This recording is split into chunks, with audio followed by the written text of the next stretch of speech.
इस वीडियो का हर एक मिनट को 5 से मल्टीप्लाई कर दो।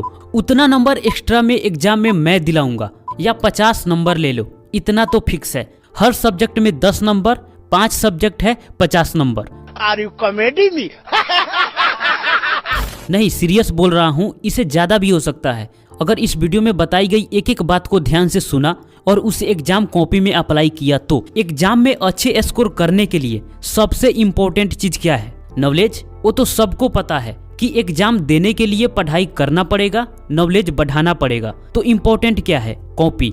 क्योंकि पढ़ाई पर तो सबका ध्यान रहता है और पढ़ाई में सबसे ज्यादा टाइम भी देते हैं, लेकिन कॉपी पर बहुत कम लोगों का ध्यान रहता है और कॉपी पर ही बहुत कम टाइम देते हैं। पर आपका नंबर डिसाइड कौन करता है? कॉपी।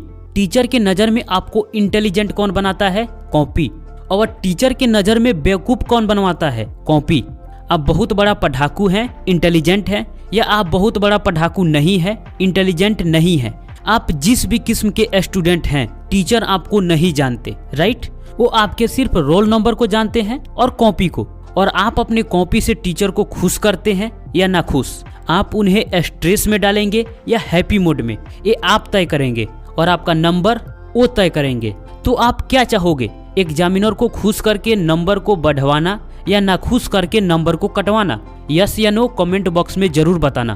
तो इसलिए एग्जाम में नॉलेज के साथ साथ कॉपी भी दूसरा इम्पोर्टेंट पार्ट हो जाता है। तो वो कौन कौन से फैक्टर हैं जो आपके प्रति एग्जामिनर के मन में एक अच्छा इंप्रेशन डालता है, सबको बारी बारी से जानेंगे। तो वीडियो को स्किप मत करना, लास्ट तक जरूर देखना।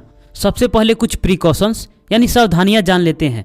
एग्जाम में ग्रीन और रेड कलर का पेन लेकर नहीं जाना है। 2-2 पीस ब्लू और ब्लैक लेकर जाना है। और जिस पेन से आप पहले से लिखते आए हो वही पेन लेकर जाना है। उस दिन ऐसा पेन यूज करोगे जिससे आप पहले कभी लिखे नहीं हो, तो आपका हैंड राइटिंग खराब हो सकता है। ब्लैक से क्वेश्चन नंबर लिखना और ब्लू से आंसर लिखना। टाइम मिले तो इम्पोर्टेंट पॉइंट को अंडरलाइन कर देना ब्लैक से। दूसरा, पहले कॉपी मिलता है बाद में क्वेश्चन, तो कॉपी में जो भी फिल करना रहेगा जैसे roll number, subject, date, examination centre name, मतलब जो भी फिल करना रहेगा इसको बिल्कुल शांति से भरना। अगर कुछ समझ में ना आए तो टीचर से पूछ लेना, बिल्कुल डरने की बात नहीं है। उसके बाद में क्वेश्चन पेपर मिलता है, उसको अच्छे से पढ़ लेना। जितने भी ऑब्जेक्टिव क्वेश्चन रहेगा उसमें कोई दिक्कत है ही नहीं। बात करते हैं सब्जेक्टिव क्वेश्चन की। देखो, 100 बात की एक बात, जो क्वेश्चन हमें याद है और उसका आंसर हमने सही लिखा है तो उसमें नंबर कटना नहीं चाहिए, फुल मार्क्स चाहिए। अब आपके मन में ये सवाल आ रहा होगा कि हम जब सही लिखेंगे तो फुल मार्क्स मिलेगा क्यों नहीं? पर नहीं मिल पाता। ऐसा क्यों? आगे बात करेंगे। और जो क्वेश्चन हमें याद नहीं भी है उससे कम 1 से 2 नंबर मिल जाना चाहिए। अब इसके लिए क्या करना होगा वो स्टेप बाय स्टेप जानेंगे। नंबर 1, फर्स्ट के 2 से 3 पेज में किसी भी प्रकार की कोई काट छांट नहीं करना है और पूरा कोशिश करो कि किसी भी पेज में काट छांट ना हो। अगर कोई वर्ड या सेंटेंस गलती से गलत हो जाए तो उसे एक लाइन में काट दो और किसी पेज के लास्ट में 2-4 लाइन का स्पेस बचता है। अगर कोई दूसरा क्वेश्चन लिखना हो तो वहां नहीं लिखना है, न्यू पेज से स्टार्ट करना है। नंबर 2, शुरू के 2 से 4 पेज में उसी क्वेश्चंस का आंसर लिखना है जो आपको 100% याद हो। अगर सभी क्वेश्चंस याद हैं तब तो मौज ही मौज है। अगर कुछ याद है और कुछ याद नहीं है तब ऐसा करना, आंसर को टू द पॉइंट लिखना है, ताकि जैसे ही टीचर आपकी कॉपी को देखे तो उनको लगे कि इस बंदा में दम है। अगर कहीं इमेज या डायग्राम का जरूरत पड़ता है तो उसे पेंसिल से बनाना मत भूलना। और सिर्फ इतना ही से काम नहीं चलेगा। वो क्यों? आंसर को सही से लिखा है लेकिन ऐसा लिखा है कि पढ़ने को नहीं पढ़ा रहा, उसके लिए एलियंस को बुलाना पड़ जाए, तो यहीं से आपके कॉपी के प्रति टीचर के मन में नेगेटिव थॉट्स बैठ जाता है। और आपने सही भी लिखा है फिर भी नंबर नहीं मिलेगा आंसर के मुताबिक, और एक नंबर भी कट जाए तो 10 क्वेश्चन से 10 नंबर ऐसे ही गायब हो गया, राइट? समझ रहे हो? तो ऐसा लिखना है कि टीचर को लगे कि बस इसी कॉपी का इंतजार था। और इसके लिए 2 काम करना होगा। एक तो आप अपना हैंडराइटिंग को अच्छा बना लो, दूसरा अगर हैंडराइटिंग ज्यादा अच्छा नहीं है तो साफ साफ लिखने का प्रैक्टिस बना लो ताकि देखने और पढ़ने में अच्छा लगे।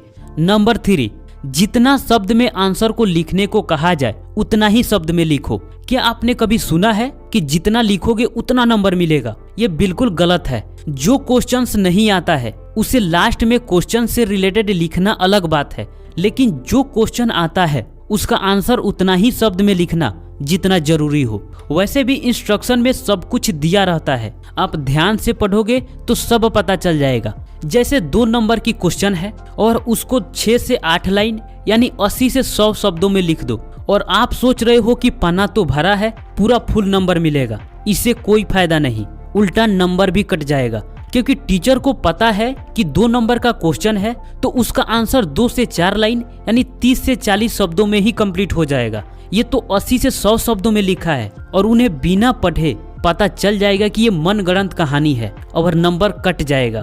तो ऐसा मत करना कि 2 नंबर की क्वेश्चन में 8 से 10 लाइन लिख दो। हाँ, जो क्वेश्चन नहीं आता है उसको लास्ट में जो आता है वही लिखो, बस क्वेश्चन छोड़कर मत आना, और शब्दों का मर्यादा भी रखना। अब इसका मतलब ये नहीं कि आप लिखते रहो और शब्द गिनते रहो। अगर 40 शब्द में पूछा गया है, अगर 50 शब्द हो गया तो कोई दिक्कत नहीं, लेकिन 80 से 100 शब्द नहीं होना चाहिए। और 5 नंबर की क्वेश्चन में 100 शब्दों में पूछा रहता है, तो आप 100 शब्दों में लिखो या 120 शब्दों में लिखो, ज़्यादा फर्क नहीं पड़ेगा।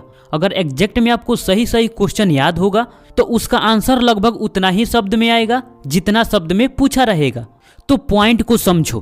अगर शुरुआत में काट छांट किए रहोगे या आंसर को गलत लिखे रहोगे, मनगढ़ंत कहानी लिखे रहोगे या ज्यादा शब्दों में लिखे रहोगे और बीच में कितना हो भी सही लिखे रहोगे तो भी कोई फर्क नहीं पड़ेगा, या सही भी लिखे रहोगे लेकिन पढ़ने को नहीं पढ़ा रहा तो भी नंबर कटेगा। इसलिए मिनिमम कम से कम हर सब्जेक्ट का 2-2 सैंपल पेपर एग्जाम से पहले सॉल्व कर लो, और जो गलती हो रहा है उसमें सुधार करो। नंबर कटता और बढ़ता क्यों है?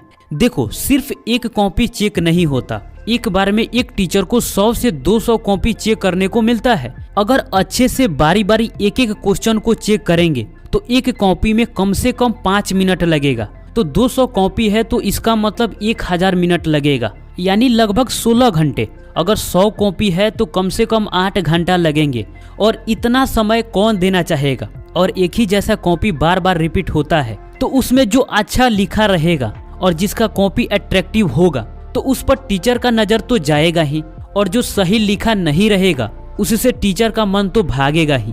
टीचर खुद बताते हैं कि शुरुआत में आंसर सही हो, लिखावट अच्छी हो या नहीं भी हो तो पढ़ते वक्त समझ में आ जाए, बस थ्योरेटिकल कॉपी में इतना ही चेक होता है। हर क्वेश्चन का आंसर कोई नहीं पढ़ता।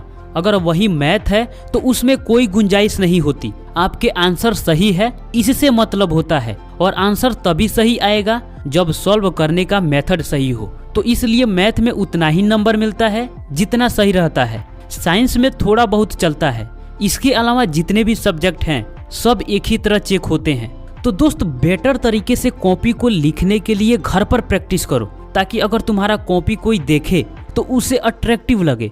और जब ऐसा हो जाए तो तुम्हारा नंबर भी नहीं कटेगा और एक्स्ट्रा में नंबर भी मिल जाएगा। तो दोस्त, इन सब बातों को ध्यान में रखो।